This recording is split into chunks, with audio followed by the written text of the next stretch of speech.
Hi అండి. ఏంటి ఎక్కడ డబ్బులు చూపిస్తూ హాయ్ అంటుంది అని అనుకుంటున్నారా? ఏమీ లేదండి. ఈ డబ్బులు చూపించడానికి ఒక కారణం ఉంది. అందుకని వీడియో తీశాను. ఏంటి ఆ కారణం అని అనుకుంటున్నారా? ఏం లేదు, చెప్పేస్తాను ఆగండి. కొంచెం తొందరపడకండి, నెమ్మదిగా ఉండండి. ఈ వీడియో తీసిన రోజైతే నాకు షాప్ తీయడానికి కొంచెం కూడా ఓపిక లేదండి. ఏమైంది అంతా అని అనుకుంటున్నారా? ఏం లేదండి, ఫుల్ హెడేక్ అనమాట.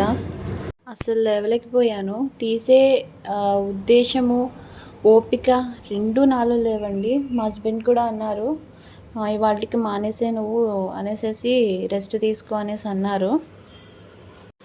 ఆ మాట పుచ్చుకుని ఇంకా రెస్ట్ తీసుకున్నానండి. ఒక గంట అలా పడుకుని ఉన్నాక నాకు అనిపించింది, అమ్మో పడుకుని ఉంటే ఎట్లా, వెళ్ళి షాప్ తీయాలి కదా, వచ్చిన కస్టమర్లు అందరూ వేరే చోటుకి వెళ్ళిపోతారు ఎందుకు అని నన్ను నేను పుషింగ్ ఇచ్చుకొని ఇంకా లేచి బయలుదేరి, ఒక గంట 2 గంటలు లేట్ అయినా పర్లేదు అనేసి ఇంకా బయలుదేరి వచ్చి షాప్ తీసాను అనమాట. ఆ రోజు మొత్తం అమ్మకం అండి ఇది. నాకు చిన్నప్పుడు అనుకునేదాన్ని, మా తాతయ్య వాళ్ళని చూసి, ఒంట్లో బాగాలేనప్పుడు ముసలోడు మునిగి పడుకోవచ్చు కదా, ఎందుకు పొలం పనులకి గట్ట పొలం గొట్టుకి వెళ్లకుండా ఉండలేడా ఏంటి అనేసి మనసులో అనుకునేదాన్ని. పైకి కూడా గద్దించేదాన్ని, ఏదో మనవరాలు మమకారం ఉంటుంది కదా, చనువు మీద అడిగేదాన్ని కూడాని. కానీ ఇప్పుడు తెలుస్తుందండి నాకు, వాళ్ళు ఎందుకు ఆ రోజుల్లో ఇంట్లో కూర్చోకుండా ఎందుకు పొలం పనులకి హెల్త్ బాగోకపోయినా ఎందుకు వెళ్ళేవాళ్ళు అన్నది నాకు ఇప్పుడు అర్థమవుతుంది. ఏ పనైనా మనం చేస్తున్నామనంటే ఆ పని మీదకి వెళ్ళిపోతుందండి.